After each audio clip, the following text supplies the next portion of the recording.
Welcome to another OCD recovery quick YouTube video. I just wanted to talk briefly about a section of the OCD recovery journey: setbacks, fear of fear, and being triggered.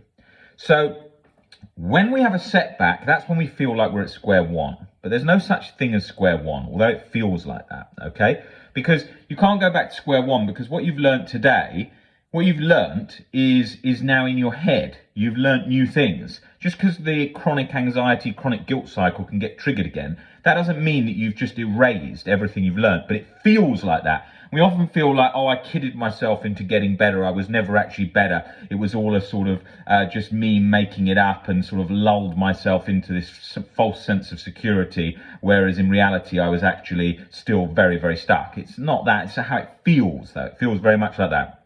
And in relation to being triggered, you can get triggered at any point. I could get triggered now by something. Say a doctor just gave me some bad health news. I could feel that triggering sensation. But chronic anxiety in that whole OCD cycle operation for a long period where I'm doing loads of compulsions and checking, doubt that's going to happen, because that whole way of solving the problem isn't a way that I solve problems anymore. So that's not really going to be the case. Some anxiety, I'm sure. Will that come down as I become rational and go through my beliefs? I'm sure it will. But you don't... The setback and a trigger is a completely different thing. One is where you feel completely locked in it, in that whole internal intrusive thought, like chronic guilt and anxiety mechanism, sort of all tightly bound in there, and you can't see a way out. But that can happen on your good periods. You can, along the journey in those early times, like you can be feeling good and then bang, you feel at square one. And then the same as the moments you feel like you're never going to get better, bang, you're starting to feel a lot better. So it does go and change and move around like that. It's a roller coaster, you know. Often the analogy I use is the Bitcoin price, because it's 1 minute up, 1 minute down. 1 minute you feel that it's going to go up forever, and 1 minute you feel it's going to go down forever. So I've often used it as an analogy for describing in modern times how OCD operates and the sort of roller coaster like cycle of emotions we experience, with these peaks and troughs that suddenly peak and trough out of nowhere and then tend to level out into smaller peaks and troughs as we go along the recovery journey. But fear of fear plays a huge part in this too.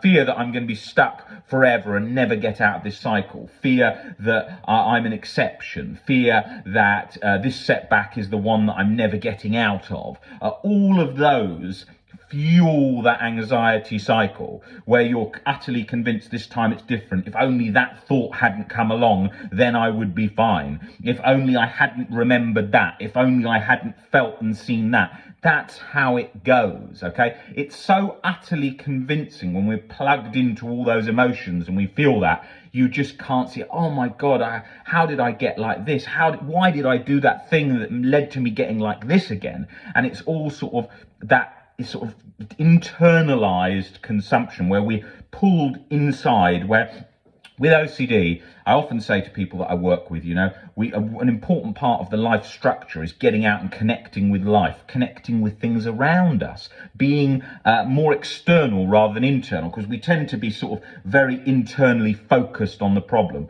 like we're looking through a sort of glazed bit of misted glass, sort of checked out in terms of how we're looking at the world and sort of focused only inwards on our problem, like laser focus on the problem, completely fused to the problem.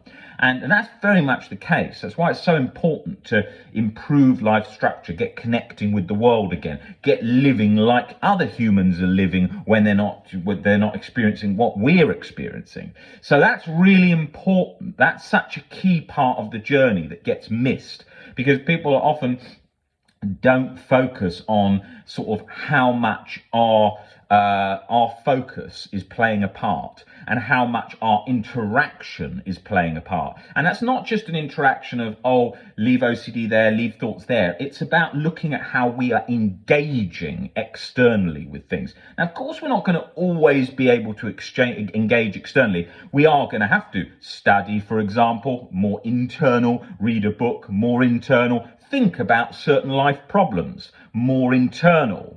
So that's going to happen. So we've got to ride all these waves of the anxiety journey, the setbacks, the whole lot, We've got to ride it. We've got to go along with it because that's part of life, and get used to these twos and fros. You know, that is the process. The same as an athlete will get used to coming back from injuries, or a boxer will get used to being punched. There's different parts of life experiences that mimic this same situation.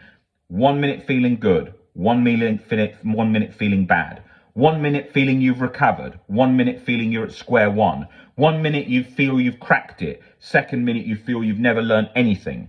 That's how it goes. That's how it feels. If you've got OCD, you know that's how it goes. But without having an understanding of this, what I'm covering in this video, you often think, God, I'm going so wrong here, or I thought I'd done it, but I'd learnt nothing. So I think that's such a key part of the journey to highlight. That's why I wanted to come on here and in this quick video highlight that. I'll be back on here tomorrow, and I'll be back up with doing more short videos and long videos, so plenty more to come.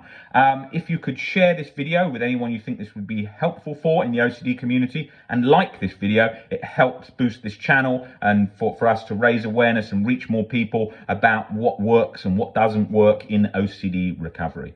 Guys, thanks for checking out this video, and I will see you tomorrow. Take it easy, guys. Bye.